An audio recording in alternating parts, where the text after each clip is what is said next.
Okay, everybody. So, first of all, Happy New Year. I just wanted to sort of take you on a journey on a property that I have listed for sale. And there's been a huge question about whether or not we're going to be able to get insurance on this particular property. And I'm going to share with you a couple different reasons why people were sort of wondering about that and thinking. Couple things on this property that makes it really unique is that it is in an area where there are homes that are often what they call non-conforming. What that means is that they were built during a time period where there wasn't a whole lot of record keeping kept up, and even if the records were there, we actually had a fire at the city planning department in the Santa Maria area that destroyed a lot of the records that were there. So what was happening is that these people were trying to make sure that we give value to it. I have an appraiser appraising this home right now, and not only is there value based off of the size of the home and off of the amenities, but there's also what's called empirical value. And that is one of the reasons why when we talk about getting insurance, you want to make sure that you have the right kind of insurance on the home. So as we talk about this, one of the things that we want to make certain of is that when you apply for an insurance policy, make sure and have a good conversation with your insurance carrier. And the reason is because when you do it based off of just regular square footage, you may not get the same amount of value. So this particular property initially was built in 1936, and the appraiser and I were talking about how there's absolutely no way that it could be built the same way as it was built originally. So some of the things that I want to point out to you are, as an example, if you take a look over here, you notice that the roof. So this particular roof is actually a very specific kind of roof.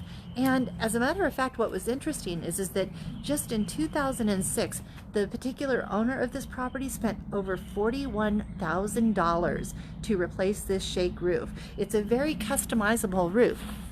So what that means is that he had very specific material that he used. He had a very specific period layout of how he used it, so that way he made certain and maintained the integrity of the style of this particular home. The other thing too that's also interesting is just the windows. If you take a look at the windows right here, this here, even though it's small and you don't quite understand it, it has unique little details right here that turn, and these shutters actually open and close. But this is, again, sort of one of those period things that you wouldn't necessarily see or know about. As the other thing also is that if we come in here, I'm going to show you the light fixtures. Now the reason I bring this up is because this particular home was constructed in a product that was called lath and plaster. Now lath and plaster is actually a more specific kind of material where what would happen is that there would be slates of lath, is what they would call as lath, and then what they would do is they would put plaster over the lath. And so that was actually a very unique way of doing properties. Take a look at this light fixture. Isn't this absolutely amazing? This here is one of the original light fixtures in this particular home. And what's really interesting about this is that if something were to happen where this home had to be rebuilt for whatever reason, or if there was something taken from this home, what happens is that the cost or the replacement cost of it is substantially more than what you could maybe find a normal home fixture at over at Home Depot. The reason I even know about this is that one time when I was up in Oregon and I owned my own home, I actually had a break-in the house. Now, thankfully they didn't take very much of it, but what I found very intriguing was that I actually received $600 just for the doorknob, believe it or not. And the reason was because I had what was called replacement cost on my property. And the home was a vintage home like this one, and the doorknob itself could not be replaced by just a standard doorknob. Because I had replacement cost value on my insurance, they actually paid me what it would cost to replace that specific kind of doorknob.